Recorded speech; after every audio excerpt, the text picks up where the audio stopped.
Hello guys, मैं राहुल आप सभी का स्वागत करता हूं हमारे यूट्यूब चैनल एजुकेशनल डेटा पर।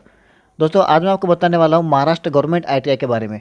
उसमें आपको ये बताने वाला हूं कि इसका कब से फॉर्म फिलअप करना शुरू होने वाला है।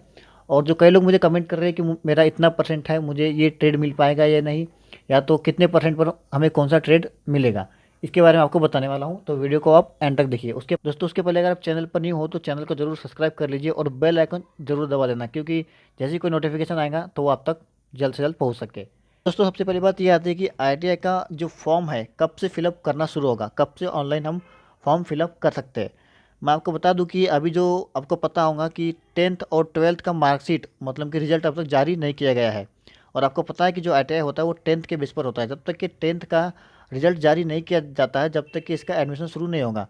तब पर आपको मैं ये बता दूँ कि अगर जुलाई जुलाई का लास्ट वीक, ठीक है, या तो अगस्त का जो फर्स्ट वीक है उसमें इसका एडमिशन मतलब ऑनलाइन फॉर्म फिलअप करना शुरू हो जाएगा।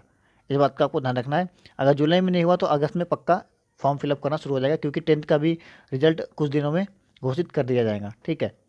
अब दोस्तों अब बात करते हैं मेरिट के बारे में, कि अगर आपका कितना परसेंट रहेगा तो आपका नाम मेरिट में आ सकता है। तो आप वीडियो को ध्यान से देखिए, क्योंकि आपको इसमें मैं पूरा डाउट क्लियर करने वाला हूँ। सबसे पहली बात तो आपको ये बता दूँ कि मेरिट कई चीज़ों पर डिपेंड करता है। सबसे पहले तो आप जिस भी डिस्ट्रिक्ट से हो महाराष्ट्र के, उस गवर्नमेंट कॉलेज में टोटल कितनी सीटें हैं। ठीक है, इस बात पे आपको ध्यान देना है। टोटल कितना सीट है इस पर डिपेंड करता है। और उस सीट पर कितने लोगों ने आवेदन किए इस बात पर डिपेंड करता है। और उन लोगों का परसेंटेज कितना है इस बात पर डिपेंड करता है। ठीक है।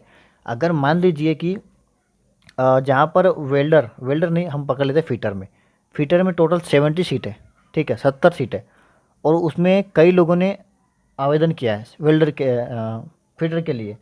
तो फीटर में जिसमें ज़्यादा से ज़्यादा परसेंटेज होगा, मान लीजिए कोई अगर ओबीसी कास्ट वाला है और उसका परसेंटेज अगर 85 प्लस है, तो सबसे पहले उसको सिलेक्ट किया जाएगा, ना कि 65 60 वाले को। ठीक है।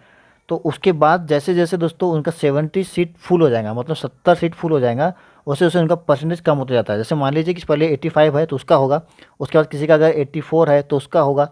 और ऐसे करते करते वो धीरे धीरे करके मार्क कम करते जाते हैं, और जिसका इसका परसेंट कम है उसको सिलेक्ट करते जाते हैं। इस बात का आपको ध्यान रखना है। और सबसे पहली बात तो दोस्तों ये है कि अगर मान लीजिए आईटीआई में अगर आप कोई 2 साल का कोर्स करते हो, इसमें एक तो 2 साल का होता है और एक साल का कोर्स होता है। अगर मान लीजिए आप 2 साल वाले में एडमिशन करना चाहते हो, तो मैं आपको बता दूं कि तब पर भी एक्सपेक्टेड ये रहता है दोस्तों कि ओबीसी अगर कास्ट आपका, और अगर आप 2 साल का कोई कोर्स करना चाहते हो आईटीआई से, तो उसमें आपका कम से कम तो 80 प्लस आपका परसेंटेज होना चाहिए। 80 प्लस अगर आपका ओबीसी कास्ट है, और अगर आप 2 साल का कोर्स करना चाहते हो तो। और अगर 1 साल का कोई कोर्स करना चाहते हो तो ओबीसी में मान लीजिए कम से कम 65 प्लस होने चाहिए। मैं आपको जो बता रहा हूँ दोस्तों एक्सपेक्टेड बता रहा हूँ, ये पूरा क्लियर नहीं है कि इतना ही होना चाहिए। हो सकता है 65 से कम हो, 80 से भी कम हो, लेकिन एक्सपेक्टेड है इतना जाता ही है। ठीक है, इस बात का आपको ध्यान रखना है। और वैसे ही अगर आपका एससी या एसटी है, अगर मान लीजिए आप कोई 2 साल का कोर्स करना चाहते हो और आपका कास्ट अगर एससी एसटी या एससी है, तो लगभग आपका मान लीजिए कि 75 प्लस होना चाहिए। लगभग 75 प्लस आपका मार्क परसेंटेज में होना चाहिए। इस बात का आपको ध्यान रखना है। और अगर ओपन में है तो ओपन में सबसे ज़्यादा 85 प्लस मार्क होना चाहिए, अगर आप 2 साल का करते हो तो। और अगर आप यही दोस्तों 2 साल की जगह अगर आप 1 साल का कोई कोर्स करना चाहते हो, तो उसमें आपका अगर कास्ट मान लीजिए ओबीसी है, तो 1 साल के कोर्स वाले में लगभग 65 प्लस आपका मार्क होना चाहिए, परसेंटेज होना चाहिए। और अगर आपका कास्ट एससी या एसटी है, तो इसमें आपको मान लीजिए कि 60 प्लस परसेंटेज होना चाहिए। ठीक है। तो ये दोस्तों कई बातों पे मैटर करता है कि वहाँ पर कितना सीट है, आपका कास्ट क्या है, और आपके कितने परसेंटेज है। ठीक है, इस बात का आपको ध्यान रखना है। और कितने लोगों ने आवेदन किया है।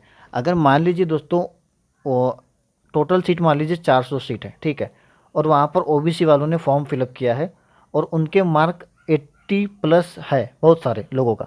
अगर 80 प्लस मान लीजिए कि 300 लोगों का है, तो पहले तो 80 प्लस वालों को सिलेक्ट कर लेंगे।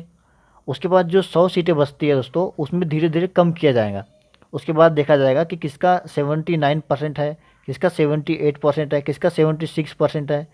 तो उस हिसाब से धीरे धीरे कम करते जाएंगे, और कम करते करते जहाँ पर उनका ये सीट फुल हो गया 400 सीट, उसके बाद एडमिशन नहीं लेते। तो इस आधार पर आपको सिलेक्ट किया जाता है। तो दोस्तों ये कुछ बातें थी जो मैं आपको बताना चाहता था। तो जो लोग कमेंट कर रहे हैं कि मेरा इतना परसेंट है, इतना परसेंट है, एडमिशन होगा या नहीं, तो आपको मैं बता दूं कि कई चीज़ों पर मैटर करता है, ठीक है, इस बात का आपको ध्यान रखना है।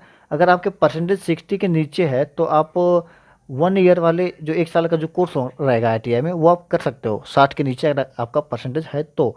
लेकिन अगर आप 2 साल का करना चाहते हो तो आपका परसेंटेज लगभग 75 के प्लस होना चाहिए दोस्तों, इस बात का आपको ध्यान रखना है, ठीक है। ये मैं आपको एग्जाम्पल बताया कि इतना इतना होना चाहिए, ये कन्फर्म नहीं है, इससे थोड़ा 5-10 मार्क कम ज़्यादा हो सकता है, परसेंटेज कम हो सकता है, ठीक है। तो दोस्तों उम्मीद करता हूँ वीडियो आपको अच्छा लगा होगा, और अगर अच्छा लगे तो लाइक और शेयर जरूर कीजिए, और चैनल पे अगर नहीं हो तो चैनल को सब्सक्राइब जरूर कीजिए।